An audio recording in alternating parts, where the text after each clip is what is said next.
Hello everyone, welcome back to my YouTube channel Love is Immortal. We always love in with वांगशन। Last part में हमने देखा था कि वांगजी और विंग दोनों लॉन्ग ड्राइव पर गए थे। वहाँ से वापस आते हुए उनका गाड़ी ख़राब हो गया था, उनका बाइक ख़राब हो गया था और इसलिए ही वांगजी और विंग दोनों को ही वहाँ से जाना पड़ा एक होटल रूम में। और वहाँ पर माहौल भी कुछ ठीक नहीं था। होटल रूम में जब उन्होंने एक रूम लिया, क्योंकि जो विंग था उसने इशारा कर दिया था जो रिसेप्शनिस्ट था उसको कि बस एक ही रूम देना है, और रिसेप्शनिस्ट जो कि इस बात को बखूबी समझ सकता था उसने एक ही रूम बताया। वांगजी जो कि अब जा रहा था और विंग जो कि रिसेप्शनिस्ट से इस बात के लिए थैंक यू बोल रहा था। जो रिसेप्शन पर जो लेडी खड़ी थी उसे थैंक यू बोल रहा था कि उसने उसकी बात को समझा और उसे जाने दिया। वो लेडी एक बियर लवर है तो वो इस चीज़ को अलग वे में ले रहा था, हालांकि जिस वे में वो ले रहा है वो सही भी है।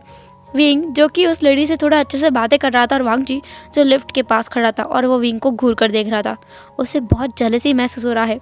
वो लेडी जो वांगजी के पास मतलब विंग के पास खड़ा था वो देख पा रहा था कि वांगजी की हालत क्या है। वो समझ पा रही थी कि आखिर वांगजी क्या सोच रहा है, और जानबूझकर ये जानते हुए कि वांगजी जेलस महसूस कर रहा है, उस लेडी ने विंग के हाथ पर हाथ रखकर कहा, sir it's my duty to serve you as much as I can, और अगर मेरा किसी झूठ से भी आपको फ़ायदा हो रहा है तो मुझे ऐसा करना चाहिए, क्योंकि मुझे लगता है फिर नेक्स्ट टाइम भी आप यहीं आएंगे।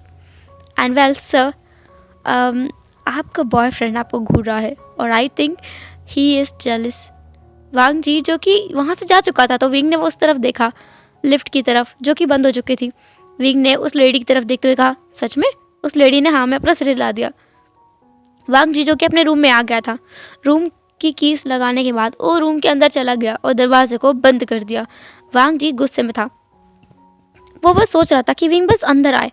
उसे वहाँ बैठे बैठे 10 मिनट से ऊपर हो चुके थे पर विंग अभी तक नहीं आया था।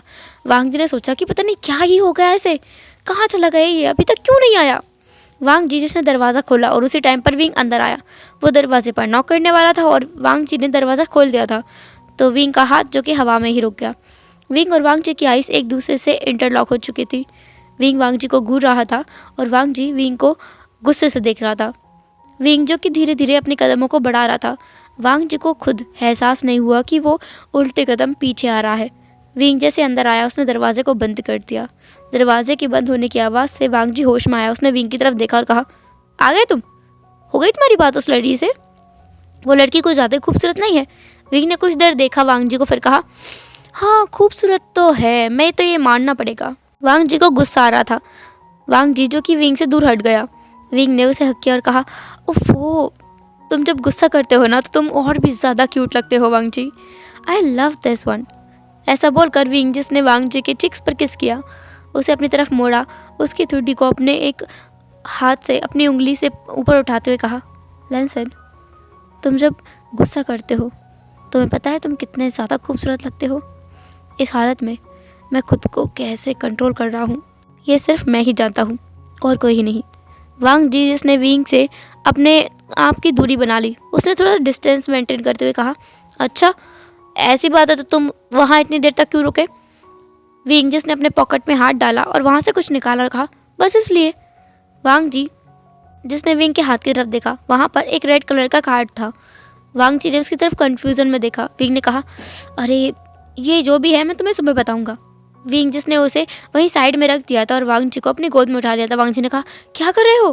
विंग ने कहा, बेबी ये स्वीट रूम है, देखो एक बार। वांगजी ने अब बहुत अच्छे से देखा था। वो रूम सच में एक हनीमून स्वीट था जिसमें वो दोनों आए थे। वांगजी की आईज बड़ी बड़ी हो गई थी और उसके चिक्स पिंक हो गए थे। विंग जिसने वांगजी की तरफ देखा और कहा, लैंसन क्या कुछ सोच रहे हो तुम? वांगजी ने विंग की तरफ घूर कर देखा और कहा, तो क्या हुआ? फिर भी ये मेरे सवाल का जवाब नहीं है। मैंने कहा तुमने मुझे उठाया क्यों है? विंग ने कुछ देर सोचा फिर कहा, क्या करूं, मेरे हाथ खाली खाली महसूस हो रहे थे, मैंने सोचा थोड़ा सा वज़न उठा लूं, तुम्हें उठा लिया इसलिए। पर देखो ना, तुम्हारे अंदर तो बिल्कुल वज़न नहीं है, तुम तो एकदम हल्के हो। वांगजी क्या तुम कुछ खाते नहीं हो? वांगजी ने विंग की तरफ देखा। उसे खुद के ऊपर थोड़ा सा एम्बैरसिंग फील हो रहा था। उसने कहा, मुझे नीचे उतारो। पर विंग जिसने नाम में सिर हिलाते हुए कहा, नहीं, वेल हम दोनों को साथ में बात लेना चाहिए। वांगजी जो कि उसे मना कर रहा था लेकिन विंग उसे बाथरूम के अंदर ले जा चुका था। वांग जी को उसने बाथ टब के बीच में बिठा दिया था। वांग जी ने देखा कि ये पानी भी कितना हॉट है, साथ ही साथ इसमें गुलाब की पंखुड़ियों को भी बिछा दिया गया है। शायद ये स्वीट रूम किसी के लिए पहले से ही डेकोरेट किया गया था, उन्होंने ऐन मौके पर कैंसिल कर दिया होगा और वही रूम उन्हें कोइंसिडेंस के ज़रिए यहाँ मिल गया। वांग जी ऐसा सोच रहा था। विंग को भी यही लग रहा था कि कोइंसिडेंटली उन्हें ये मिल गया है।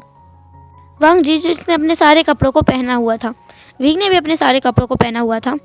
विंग जिसने अपने कपड़ों को निकालते हुए कहा, लैंसन, क्या तुम कपड़े पहन कर ही नहाते हो रोज़? वांग जी ने विंग की तरफ घूर कर देखा और कहा, तुम यहाँ हो तो मैं क्या करूँ? विंग जिसने कहा कि वो उसके सामने कपड़े निकाल सकता है, वैसे भी वो सून टू बी हस्बैंड्स होने वाले हैं तो इसमें कोई परेशानी नहीं होनी चाहिए। वांग जी ने सोचा कुछ देर, फिर उसने खुद से कहा कि हाँ, इसमें तो परेशानी नहीं होनी चाहिए।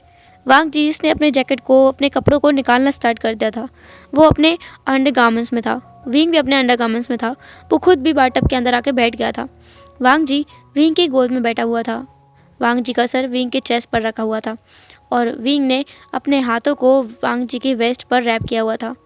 वांग जी जो कि धीरे धीरे हमिंग कर रहा था और उसे नींद भी आ रही थी। हमिंग करते करते वो खुद ही सो गया था। विंग जिसने वांग जी को देखा कि वांग जी सो चुका है, उसके फेस पर यह देखकर एक स्माइल आ गया था।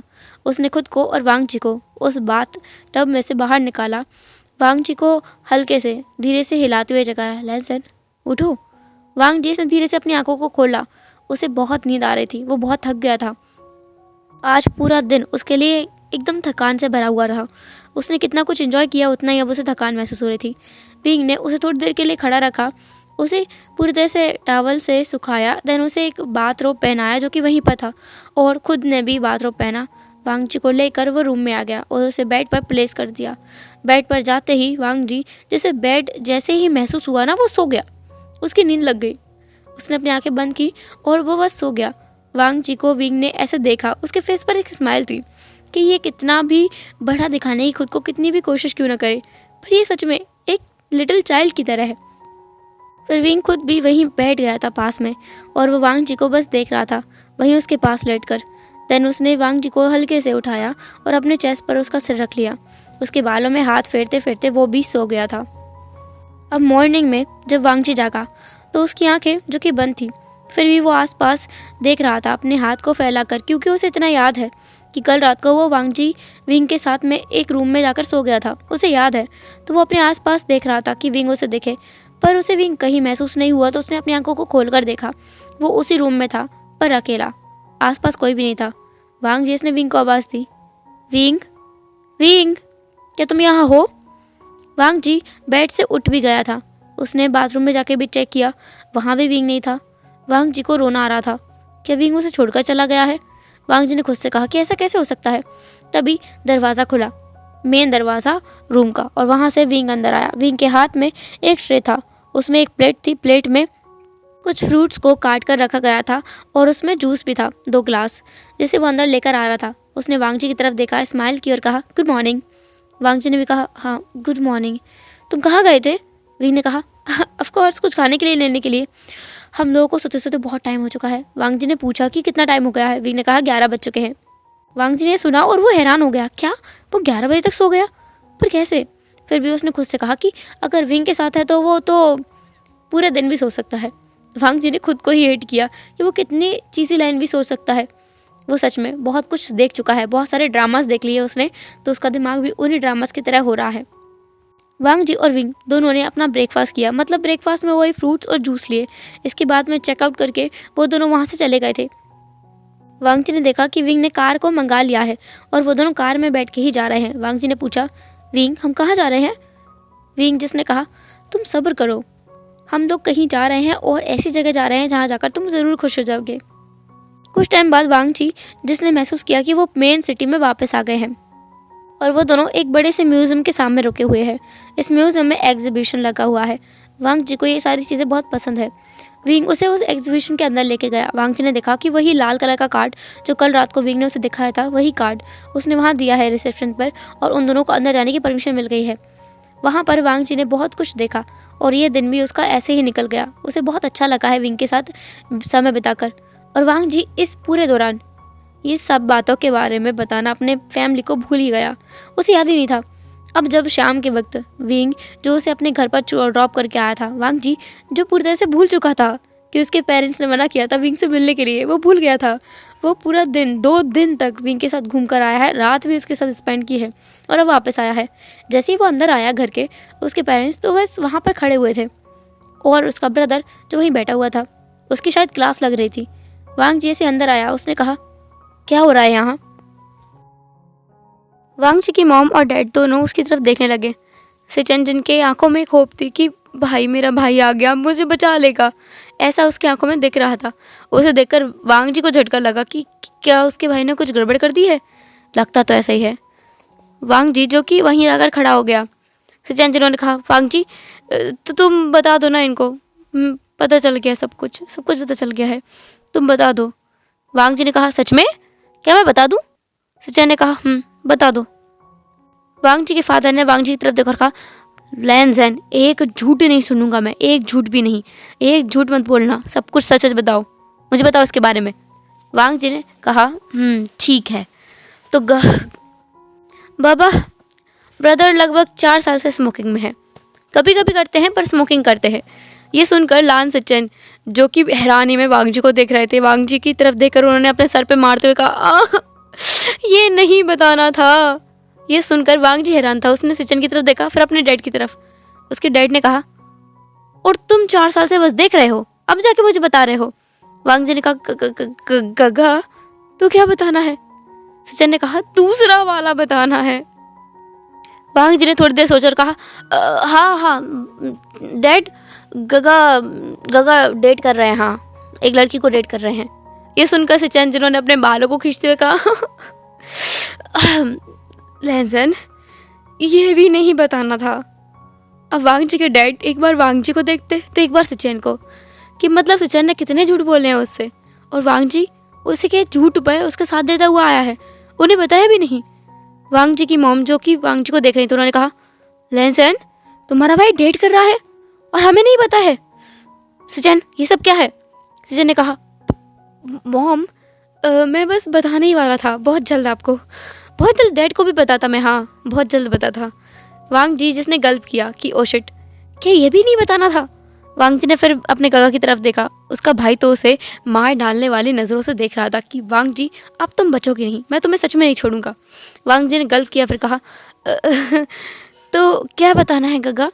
सिचन जिन्होंने अपना मुंह खोला और कुछ बोलने ही वाले थे, तभी सिचन के बाबा ने कहा सिचन, वांग जी तुम बताओ, इसने जो किया है तुम अपने मुंह से बोलो और मैं बताऊंगा कि कौन सी वाली बात की वजह से मैं इस पर गुस्सा हूँ। वांग जी सोच रहा था, उसके भाई के किए गए सारे कारनामों को वो याद कर रहा था।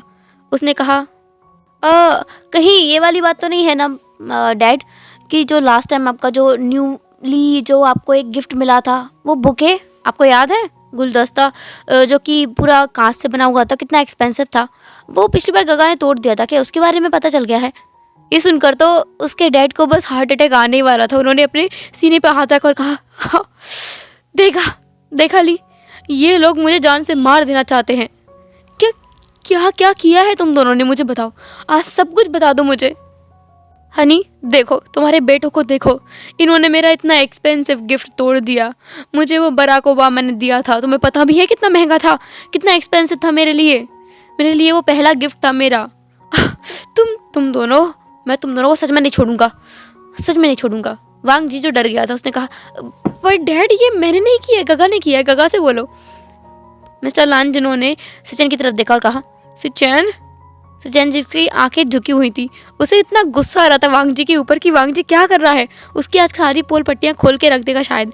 सिचन जिन्होंने गहरी सांस ली और कहा वांग जी वो ये सब नहीं पूछ रहे हैं। वांग जी ने कहा तो फिर क्या पूछा है? सिचन जिन्होंने कहा उन्होंने बस इतना पूछा है कि हमने वो 1 मिलियन की प्रॉपर्टी क्यों सेल कर दी थी, वो जानना चाहते हैं वो। तुम क्या बोले जा रहे हो? वांग जी ने अपने भाई की तरफ देखा, फिर अपने डैड की तरफ, फिर उसने कहा हाँ बस इतनी सी बात थी डैड, वो कंपनी प्रॉफिट में नहीं थी, इसलिए हमने उसे बेच दिया, क्योंकि वो इतना प्रॉफिट नहीं कमा रही थी और लॉन्ग टर्म में उसके लॉस बहुत ज़्यादा थे। अगर हम उसे अभी सेल करते हैं तो हम अपने लॉस को कवर कर सकते थे, अगर बाद में सेल करते तो उसके कवर अप नहीं हो पाता। और हाँ मैं जानता हूँ उसके सेल्स अभी बढ़ गए हैं, पर देखिएगा एक हफ्ते के अंदर वो सब कुछ डाउन जाएगा, और एक बार जब वो डाउन गया तो वो उठ नहीं पाएगा। वो कंपनी बैंकक्रप्ट होने वाली है, इसलिए उसे सेल कर दिया था। उसके डैड अब वांग जी की तरफ देख रहे थे। वांग जी की तरफ देखकर उन्होंने कहा, और क्या क्या किया है इसने, ये और बता दो। वांग जी ने कहा, और आप गगा से पूछ लो, मैं जा रहा हूँ। वांग जी जो जाने लगा था वो 2 सीढ़ियाँ चढ़ाई था, तभी उसकी मॉम की आवाज़ आई, वैसे रात कैसी बीती तुम दोनों की। वांग जी ने कहा, वो तो अच्छी थी, वैसे भी विंग तो बहुत अच्छा है। वांग जी जो चुप हो गया था, उसके फेस पर जो मुस्कुराहट थी ना, वो रफा दफा हो चुकी थी, क्योंकि उसके डैड उसे घूर कर देख रहे थे। उसके डैड ने कहा, तुमने क्या कहा, दोबारा कहना, तुम किसके साथ थे। वांग जी ने कहा, वो मैं मैं अकेला गया था डैड, घूमने के लिए, वैसे भी शादी होने वाली है ना मेरी, तो इसलिए। वांग जी जो इधर उधर देख रहा था, उसके डैड को तो पहले से पता था सब कुछ, पर फिर भी वो तो बस थोड़ा ड्रामा कर रहे थे। वांग जी को परेशान करने का मौका कैसे छोड़ सकते हैं वो। उन्होंने कहा, हाँ ठीक है, तो मैं उसके डैड को फ़ोन करके पूछता हूँ कि तुम दोनों कहाँ गए थे। वांग जी जो डर गया, उसने कहा, डैड मैं बताता हूँ, मैं उसके साथ ही था, कल हम लॉन्ग ड्राइव पे गए थे शाम के वक्त, तो हम लोग फंस गए थे, इसलिए हमें वहाँ होटल रूम रहना पड़ा। आई स्वेयर डैड, हमने कुछ भी नहीं किया, कुछ भी नहीं किया। वांग जी जैसे प्रूव करना चाहता था कि उनके बीच कुछ नहीं हुआ है। ये देख करके जो उसकी मॉम थी वो तो हंस रही थी। कुछ टाइम बाद वहाँ हंसने की आवाज़ आने लगी। वांग जी ने ऊपर देखा तो उसकी फैमिली बस उसे देखकर हंस रही थी। अब उसे समझ आया कि सब लोग उसका मजाक बना रहे हैं। वांग जी पाउट बनाते हुए अपने रूम में चला गया। उसने कहा कि गैंगस्टर को क्या बना दिया है विंग के प्यार ने। अब वो उसे लोग टीज भी कर रहे हैं, उसकी खुद की फैमिली उसे टीज कर रही है। इधर नीचे मिस्टर लान जिन्होंने उसकी वाइफ की तरफ देखकर कहा, हनी तुम्हें नहीं लगता हमारा वांग जी अब बदल गया है, वो अब जीना सीख रहा है। तुमने उसे मुस्कुराते हुए देखा है ना। मिसेस लान जिन्होंने कहा, सही कहा, मैंने उसे इतने समय के बाद मुस्कुराते हुए देखा है, मुझे उसके लिए काफ़ी खुशी महसूस हो रही है। सजैन जो कि वहीं से चुपके से निकल गए थे अपने रूम के लिए, क्योंकि सच में उसकी बहुत सारी पोल पट्टियाँ खोल दी हैं इस वांग जी ने। अब वो कैसे अपने फादर को फेस करे। अभी तो उसके फादर एंड मदर वांग जी के बारे में बात करने में मग्न है, इसलिए उस पर ध्यान नहीं दिया। अब जैसे ही उसकी याद आएगी उस पर ध्यान भी आ जाएगा। क्या होगा उसके साथ में उन्हें नहीं मालूम है। वो अपने कमरे में वापस आ गए थे। हम यहाँ से अब 2 दिन का टाइम स्किप करके देखते हैं। इन 2 दिनों में काफ़ी सारी शॉपिंग कर ली गई थी। विंग की फैमिली ने विंग के लिए, वांग जी की फैमिली ने वांग जी के लिए, और उन लोगों के लिए भी। शादी तो काफ़ी ग्रैंड होने वाली थी, पर विंग जिसने कहा कि उसे सब कुछ पसंद नहीं है, छोटी सी सेरेमनी रख लेते हैं। फैमिली वालों के साथ में ही छोटी सी सेरेमनी रखने का डिसाइड हो गया था। वांग जी भी बहुत ज़्यादा खुश है, बहुत ज़्यादा खुश है। हेलो एवरीवन, तो कैसे रहा आज का पार्ट। आई नो पार्ट छोटा है और मैं बहुत लेट अपडेट कर रही हूँ, आई am really sorry for that. ये स्टोरी कल जल्दी से जल्दी मैं कंप्लीट ज़रूर कर दूँगी, एंड अगली बार जब मैं स्टार्ट करूँगी तो पहले ही रिकॉर्ड करके रख लूँगी ताकि आपको कोई परेशानी ना हो। So I am really sorry guys for the inconvenience for taking so much holidays, क्योंकि सच में बहुत काम होता है और मुझे सच में समझ आ रहा है तो चैनल नहीं खोलने चाहिए, एक पर ही काम करना चाहिए। I am regretting on this, but I hope आप लोग मुझे समझेंगे। अगर समझ जाओ तो अच्छा है। खैर बताना इतना ऐसा है कि मुझे थोड़ा सा कोल्ड हो रहा है, तो आवाज़ को इग्नोर करना, बस स्टोरी लाइन को एंजॉय करना। चलो टाटा, टेक केयर, बाय, अपना ख्याल रखना। एंड अगर पूछो छोटा पार्ट क्यों है तो मैं एक बार पहले बता दूँ कि ना बनाने से अच्छा है कि मैं छोटा बना के डाल दूँ, तो अब मैं छोटे छोटे एपिसोड्स डाल दिया करूँगी। ना बनाने से अच्छा रहेगा कि मैं छोटे छोटे एपिसोड डाल दिया करूँ। चलो अब फाइनली बाय बाय।